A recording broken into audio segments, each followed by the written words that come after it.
What is going on, everybody? It is Craig, and I am back. Little slow this month on getting in the number of movies I need, but I still think I'll be fine for the 100 I'm going for this year. But this is movie number 11, and it is a return to a true horror movie. Not necessarily a true good horror movie, but we'll discuss that. Whereas I know I had a couple of things in the mix that might have been sci-fi-esque. But I did watch last night Punch, which I'm not sure if it's 2023, 2024. I'm seeing stuff on both. So I'm going to say 2024 because that's what most of the listings have it as. Punch is one of the many movies in the line of stealing, childhood characters and putting a horror twist on them. Although Punch and Judy, the little puppets that essentially promote domestic violence, I don't know if that was really meant ever for kids. It's funny, like I watched this movie with my sister, and she's like, Punch, who's that? And I had to play. I went to YouTube and I played like the old Punch and Judy thing, and I don't know how that was a thing at one point, but anyway. Essentially, Punch is a slasher, boogeyman type character.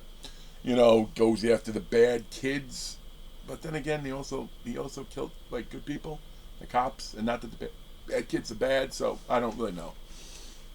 Something happened in this movie where it went from a slow burn, escalating movie. You're trying to figure out what might happen.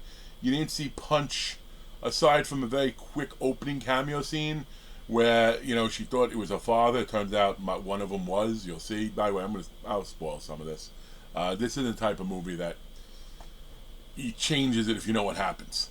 But after that opening scene, there was stuff with the mother arguing with the friends, some crazy guy under the docks. Why go under the docks? Don't go under the docks. It's never under the pier, I should say.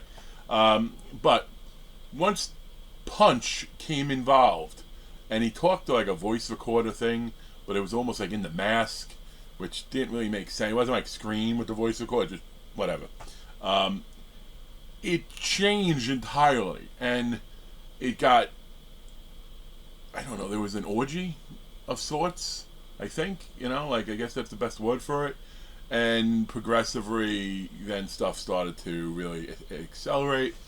Lots of people got killed very quickly. And then it comes down to the end, and you have the main character, the girl who is going through the strife, whose all friends are dead, by the way. It turns out that Punch was her mother's boyfriend, and the mother became Judy. Because here's where if you saw Dark Harvest, and I don't want to spoil Dark Harvest, because Dark Harvest is actually, but it has something like that, whereas the entity, the killer, it's sort of bestowed upon people every year. And I didn't spoil it, trust me, there's more to it than that. But it's like what?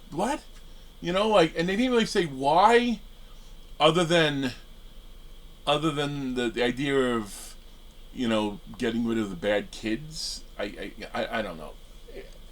I want to give this at least a 5. I do, because, he was a menacing killer. I think of him almost like a Knucklebones, although he wasn't. He was just a human guy, and he did get killed. And as soon as he got killed, well, the next Punch is dead. Long leg Punch. Punch is dead. Long leg. Almost as annoying as Evil Dies Tonight. But you know what? I can't give it a 5. I can't. I want to give it a 5. I want to say it was worth watching. For a lot of the things in it, but just because something's worth watching doesn't mean you should. So the fact that it's on the line now of what you're seeing with Winnie the Pooh, Blood and Honey 1, 2, Mary Had a Little Lamb, the Steamboat Mickey, like that idea is fine. I just don't know if Punch was the character that fits that, because Punch was a jerk off to begin with, so you can't really tie into anything. But anyway, that said, I always try to get these under 5, and for the most part I have. If there's a movie you want me to watch, let me know. I do have a few that I'm planning to see. Sort of lined up already, and I have a couple I'm waiting to be able to see, but they're not streaming yet. But if there's a recommendation or something like that, hey, let me know. Throw it. I did follow up. I got a recommendation. I followed up on it. But anyway, that's it, folks. Have yourself a good one. Peace.